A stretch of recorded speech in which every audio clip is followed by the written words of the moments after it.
Chapter 2, Douluo Continent. The martial arts recorded in the Xiantian treasure record include only 6 types, namely the internal cultivation method Xiantian skill, hand training method Xian Jade Hand, eye training method Purple Demon Eye, grappling technique controlling crane catching dragon, agility technique Ghost Shadow Perplexing Track, and hidden weapons technique, hidden weapons 100 separation. The first 5 are foundational. Without solid foundations, how can one fully unleash the essence of Tang Sect's hidden weapons? He started cultivating Xiantian skill at the age of 1, and now Tang San was almost 6 years old. He was still practicing the basics. Tang San's house was located in the west of Holy Soul Village. At the entrance of the village there stood the simplest house in the village, 3 earthen rooms. In the middle of the house there was a wooden plaque about 1 meter in diameter. On it was drawn a simple hammer. In this world, the hammer symbol evidently represented a blacksmith. That's right, Tang San's father, Tang Hao, was a blacksmith, the only blacksmith in the village. In this world, blacksmiths were considered one of the lowest professions.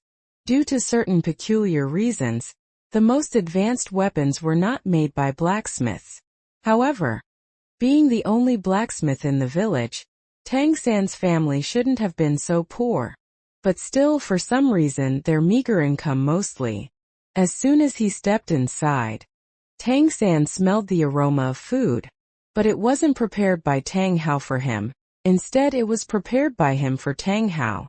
Since the age of 4, when his height wasn't even tall enough to reach the stove, cooking had been Tang San's daily task. Even if it meant standing on a stool just to reach the stove top. Tang Hao didn't ask him to do this. But without doing so, Tang San could almost never get a full meal. He walked to the stove, nimbly stood on the stool, and opened the lid of the large pot in front of him.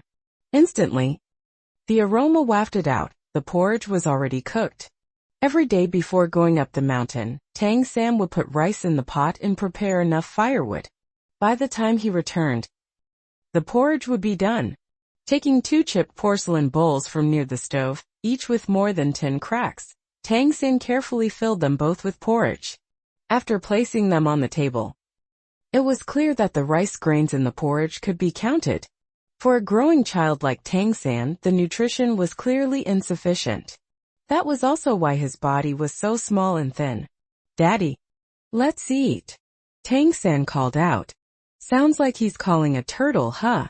After a long while, the curtain was lifted, and a tall, slightly staggering figure walked out. It was a middle-aged man. He looked to be about 50 years old, but his frame was tall and sturdy. His attire, however, was somewhat disgraceful. He wore a ragged coat, with holes that hadn't been patched, exposing bronze-colored skin beneath. His facial features were decent, but his face was covered in a yellowish waxy hue. His eyes were half-closed and dazed, his hair messy like a bird's nest. And his beard had clearly not been trimmed for a long time. His gaze was dull and lifeless. Even though a night had passed, the smell of alcohol still clung to him, making Tang San frown instinctively. This was Tang Hao, Tang San's father in this world. From a young age, Tang San never knew what fatherly love was. Tang Hao had always been indifferent to him. At first, he still cooked meals for him. But as time passed, when Tang San began cooking on his own, Tang Hao cared even less about anything. Their home was so poor that there weren't even any tables or chairs. Even eating was a problem, mostly because Tang Hao spent nearly all his blacksmithing wages on alcohol. The fathers of children around Tang San's age were usually about 30.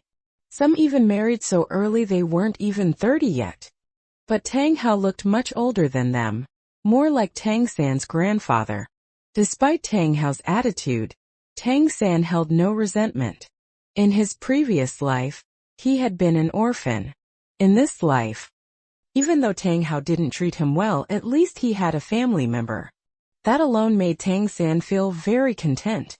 At the very least here there was someone he could call father.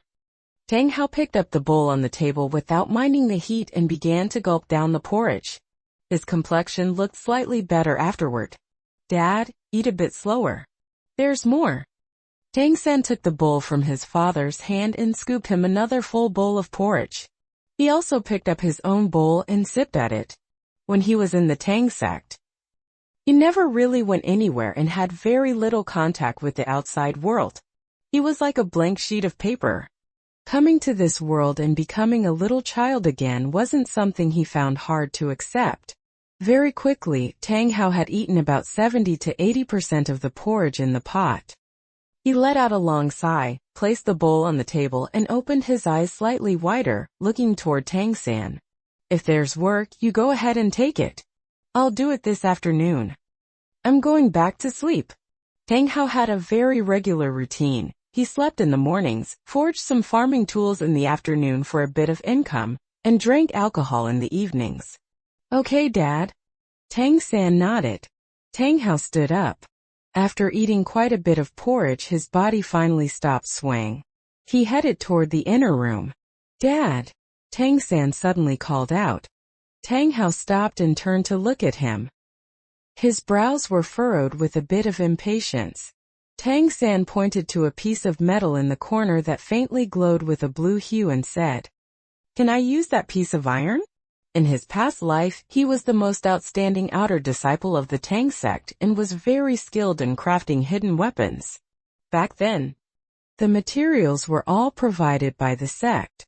After coming to this world, though he had been cultivating for several years, his strength was still far from sufficient. Even so, he had never considered giving up the crafting of hidden weapons that he knew so well.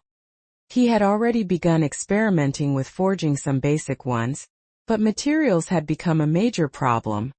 The metal Tang Hao used to make farming tools was brought by the villagers.